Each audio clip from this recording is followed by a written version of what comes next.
Halo teman rasa, jumpa kembali dengan saya Cak Tom dan inilah Aku Rasa, akar kuliner Nusantara. Coklat merupakan olahan yang banyak digemari oleh berbagai kalangan karena memiliki rasa yang unik antara pahit dan manis.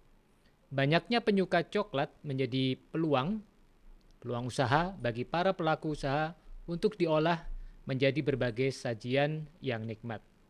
Tentunya ini adalah salah satu usaha yang memanfaatkan coklat sebagai bahan baku utama. Usaha ini namanya Onuka Coklat. Dan saat ini saya sudah bersama dengan ownernya, dengan pemilik usahanya, yaitu Mbak Wiwi Paimun. Apa kabar Mbak Wiwi? Baik dan sehat, Baik, Cak. alhamdulillah Iya. sehat ya. Saya ingin bertanya gini, how chocolate are you today? Oh, yeah, that's a good question. Ya, Udah sih, udah makan coklat, uh-huh. udah happier, udah Udah, moodnya udah lebih bagus. iya. Katanya memang coklat itu mood booster ya. Ya, Kalau ya, lagi bete gitu ya, lagi betul banget. Dan suntuk. secara ilmiah sih itu, maksudnya Memang secara ilmiah. kandungannya itu. Karena ada kandungan tertentu di dalam coklat itu yang bikin mood kita jadi lebih baik. Nanti kita bahas ya, Mbak. Betul. Oke, Eh, Mbak Wiwi ini memiliki usaha yang tadi sudah saya sampaikan, Onuka Coklat. Nah, apa itu Mbak Onuka Coklat dan waktu itu kenapa sih dinamain Onuka? Adakah makna tertentu di balik nama Onuka Coklat ini? Siap. Onuka sendiri itu singkatan dari belakangnya itu, Pak, Hmm? Nusantara Kakao. Nusantara Kakao. Oh, Ya. oh ini Nusantara Kakao. Jadi Nah, Onuka. betul. Jadi O-nya itu sebenarnya terinspirasi dari bahasa Jepang ya. Oh, It's a prefix in Japan mhm. yang menunjukkan respect terhadap sesuatu. Oke. Nah, di sini kita mau menggunakan itu untuk menunjukkan respect untuk kakao Nusantara, Pak. Nusantara. Di mana kita memang menggunakan 100% biji kakao Indonesia. Mhm. Nah, itu jadi kita itu mengolah itu dari biji Mhm. kakao Mhm. sampai menjadi coklat yang siap saji, dan produk-produk turunannya ke depannya, begitu Pak. Ya. Nah, ternyata memang biji kakao ini juga mengandung indikasi geografis gitu ya. Kayak kopi gitu ya, ada kopi Gayo, ada kopi Wamena. Ini juga saya lihat ada kopi Jembrana Bali misalkan nih ada nih. Betul Nih ya, kopi Jembrana Bali. Lalu ada coklat dari Polewali Polewali Mandar. Mandar. Ya, tentunya penamaan ini bukan tanpa alasan karena memang rasanya khas gitu ya Betul, dari tiap daerah di mana kopi ini biji kopinya kakaonya dihasilkan itu punya rasa yang khas ya Mbak. benar sekali Cak. Mm-mm. Jadi layaknya kopi ya, kita Mm-mm. ada konsep single origin juga Iya. di coklat. Mm-mm. Nah, itu belum banyak yang tahu sih. Dan single Mm-mm. origin itu ya satu asal, Pak. Jadi biji Mm-mm. kakaonya itu kita ambil dari satu daerah. Mm-mm. Kemudian kita dengan teknik roasting, dengan Mm-mm. teknik fermentasi, Mm-mm. kita cari flavor notes-nya dari daerah itu sendiri. Nah, itu Mm-mm. uh, di apa namanya? Di influence dari terroirnya dari tanahnya, curah hujan, pohon-pohon di Iya, sekitarannya, iya, iya, tanamannya. Nah, itu menjadikan sesuatu yang sangat unik. iya. Jadi tidak semua coklat itu rasanya Sama sama, begitu gitu Pak. ya. Heeh. Mm-mm. Selama ini kan kita emang kenalnya ya udah coklat gitu kan. Ya, betul. Padahal ternyata ada keunikan eh, tersendiri di balik rasa coklat itu eh, dari di mana dia ditanam, tumbuhan apa yang ada di sekitarnya, iklimnya, tanahnya, dan juga cara pengolahannya juga ya, Betul sekali. cara roastingnya. Jadi Mm-mm. memang mirip dengan kopi itu ya. Ya, Mm-mm. benar Pak. Ya, Uh-uh. menarik sekali teman sekalian. Nah, Mbak Wiwi, jadi bagaimana dulu awal mulanya membangun bisnis ini? Ya. Mm-mm. Awal mulanya saya sebenarnya bukan di dunia coklat ya. Mm. Jadi saya dulu sebenarnya di bidang pariwisata, Oh, hotel management oh sebenarnya. hotelier. Ya, di property, Oke. dan hotel management. Aha. Dan itu juga saya pada saat itu di luar negeri dan sangat curious, penasaran terhadap kuliner dan whole foods, di mana kita dari bahan-bahan yang kita tahu, bukan dari bahan-bahan yang diproses, sudah diproses, highly processed. Jadi pada saat itu I stumbled upon chocolate gitu. Langsung penasaran, coklat itu bagaimana sih cara buatnya, dari bentuknya yang gimana sih? Kok bisa selembut ini, kok bisa rasanya seperti ini, kok bisa coklat ini lebih enak dari coklat yang lainnya. Dan pertanyaan kedua yang saya punya waktu itu, kenapa saya nggak lihat coklatnya Indonesia di luar sana? Nah itu menimbulkan suatu pertanyaan, dan saya mulai membaca tentang pembuatan coklat, tentang coklat di Indonesia, kakao di Indonesia di mana aja. Nah kebetulan salah satu daerah penghasil biji kakao yang terbanyak itu di Sulawesi, Pak. Nah saya juga kebetulan pernah tinggal di Sulawesi beberapa tahun dan ada keluarga di sana. Jadi sewaktu saya holiday ke Indonesia, saya cari langsung petaninya, Pak. Oh, saya mau cari yang biji fermentasi. Nah ternyata susah sekali, Pak. Biji fermentasi di Indonesia itu sangat sedikit. Dari 100% biji kakao di Indonesia hanya 1% difermentasi. Nah itu berarti selebihnya langsung dijual raw gitu, tanpa proses fermentasi. Dijual dalam keadaan kering tanpa difermentasi, Pak. Dan itu beda sekali dari segi rasa, kualitas yang kita cari. Karena fokus saya ini, saya mau membuat sesuatu tanpa bahan buatan, tanpa perisa buatan. Nah dengan demikian kita harus cari biji kakao yang kualitasnya premium dan baik, dan rasanya baik, bukan yang asalan begitu, Pak. Nah pada saat itu saya memutuskan, beberapa tahun kemudian saya memutuskan untuk kembali ke Indonesia untuk memulai usaha coklat. Mau mencoba mengulik kembali kenapa coklat Indonesia tidak bisa sampai ke luar negeri, gitu, Pak. Itu ironi memang, saya kalau kita selalu mengenal coklat Swiss gitu ya. Bahkan kalau kita ke Singapura misalkan, paling dekat oleh-oleh yang paling sering dibawakan coklat Singapura gitu. Betul. Padahal Singapura nggak punya coklat. Even Swiss juga nggak punya coklat. Betul, Pak. Coklatnya dari sini kan. Kakaonya dari Indonesia gitu. Kita pernah jadi produsen biji kakao terbesar salah satunya, tetapi coklatnya kemana? Begitu. Nah itu menarik. Jadi memang penting untuk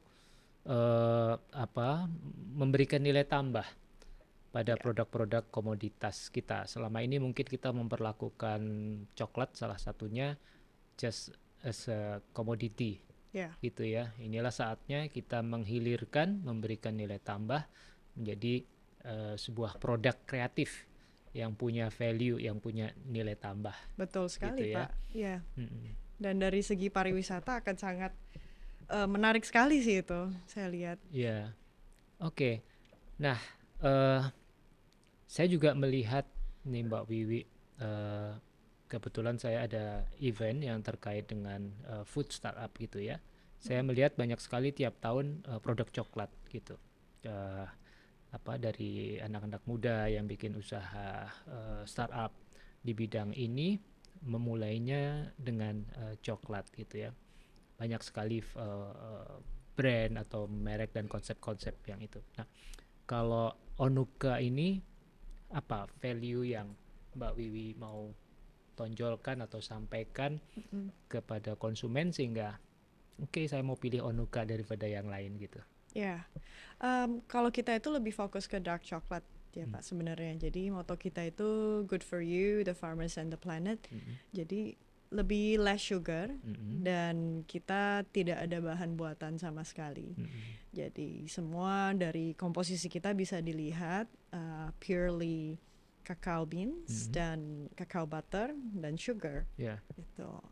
Kalau dari segi kemasan kita juga selalu ingin mengangkat Indonesia dan menceritakan tentang Indonesia. Salah satunya dengan mengangkat dongeng Indonesia ini, Pak. Ya. Begitu. Nah, sebelum nanti saya bicara tentang kemasan dan narasi di balik kemasan itu. Ya, Tadi menarik sekali Mbak Bibi menyampaikan bahwa Onuka fokus pada dark chocolate, which is itu sangat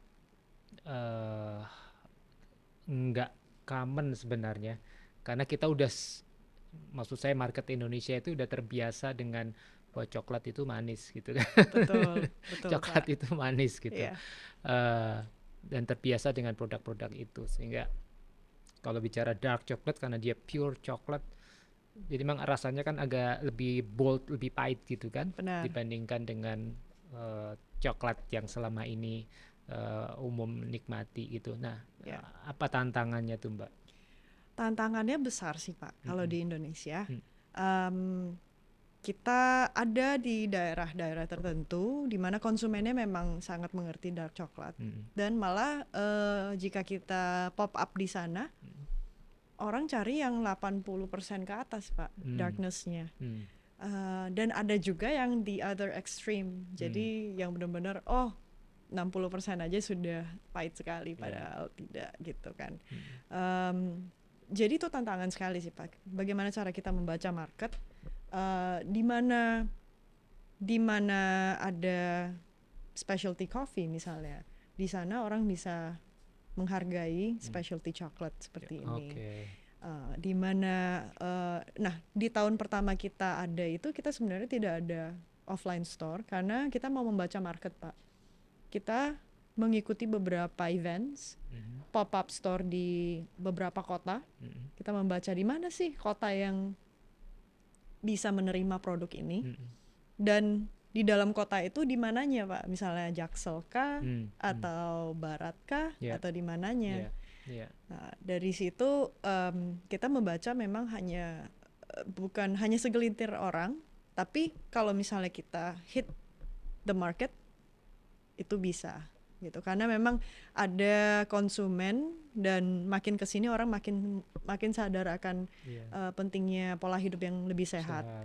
Dan tetapi mungkin tidak banyak yang mengerti bahwa coklat itu atau kakao itu sangat sehat untuk tubuh. Jadi perlu ada memang program literasi ya yang harus dilakukan untuk mengedukasi market. Betul sekali, betul sekali. Ya, saya ingat dulu saya punya program terkait dengan kopi di tahun 2016 lah, di awal Badan Ekonomi Kreatif itu. Bagaimana kita mengedukasi, salah satunya adalah menikmati kopi tanpa gula. Ya, gitu kan. pada sesuatu saat itu yang sangat sesuatu yang ya. tidak umum gitu kan. Pahit gitu kan. Yeah. Karena kita udah terbiasa dengan kopi yang kental dan manis gitu ya. Yeah. Saya pikir situasinya sama lah. Sama, Pak. Kita belajar banyak dari industri kopi sebenarnya. Karena mereka sudah senior lah kalau kita bilang, sudah melewati itu, dan sudah banyak specialty coffee di luar sana, dan sudah banyak yang pesan americano tok tanpa sugar, which is good. Itu berarti kan kita udah mulai ke arah sana, mulai mature, kita punya taste, menghargai makanan itu as it is without sugar, gitu sih. Menarik. Nah, akan lebih menarik lagi ketika kita membahas tentang kemasan atau packagingnya, ini kan, karena memang selain makanannya itu sendiri, ada story behind the food, gitu ya, yang menarik untuk diketahui, dan itu bisa muncul di dalam kemasannya. Ini misalkan saya ambil contoh karena ada indikasi geografisnya di sini ya, terkait landscape Polewali Mandar. Kita coba buka ya, boleh, Mbak Wiwi ya. Nah, ini nanti Mbak Wiwi jelasin, saya coba buka. Ditarik. Boleh saya bantu? Oke. Mungkin. Jadi ditarik ya. Ini. Nah, jadi di balik kemasan Onuka Coklat Polewali Mandar Sulawesi single origin ini ada cerita tentang Mandar, tentang Samba story. Paria. Bisa diceritakan, Mbak, silakan. Iya, Jadi untuk kemasan kita ini kita mengangkat dongeng Indonesia, Cak.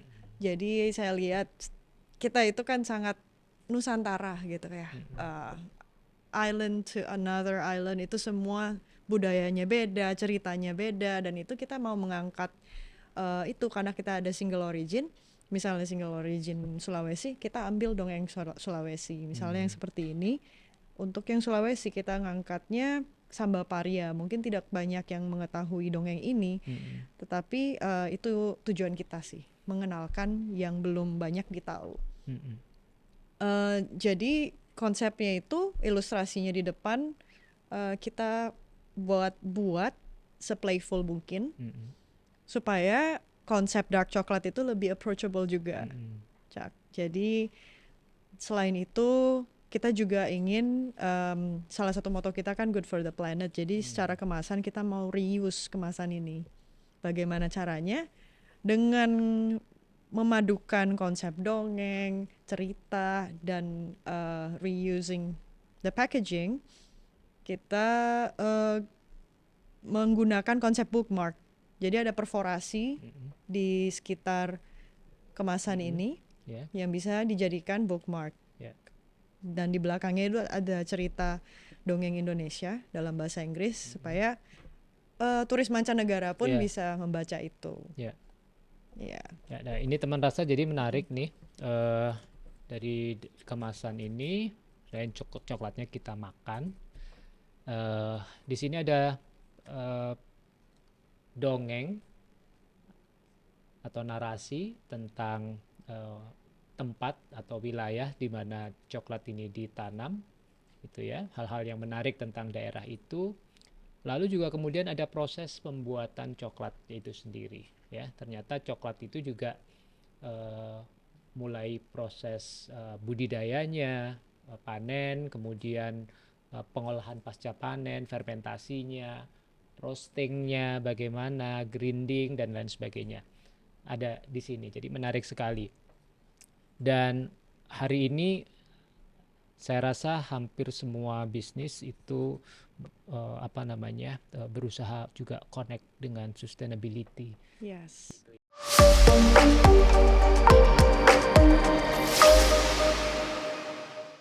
Kakao itu sendiri, saya ngomongnya kakao karena kalau saya ngomong coklat berarti kan udah ada campuran gulanya ya. Kalau kakao itu mungkin salah satu superfood yang saya pernah temukan gitu loh. Dan saya pernah baca lah at least. Di mana sangat banyak kandungan-kandungan yang bagus banget buat tubuh kita, Pak. Bukan hanya bagus buat jantung, fungsi otak, aliran darah, tekanan darah gitu kan, Pak. Tapi bagus juga untuk mood booster itu. Karena secara ilmiah memang ada kandungan yang memperbaiki mood kita dan membuat kita lebih feel calmer, tapi happier juga at the same time gitu. Relax jadi gitu. Relaxing, antidepresan gitu, Pak. Antidepresan. Ya. Itu kandungan di dalamnya memang ada. Jadi bukan hanya mitos yang kalau dulu bilang kalau makan coklat aduh seneng gitu kan. Ya emang.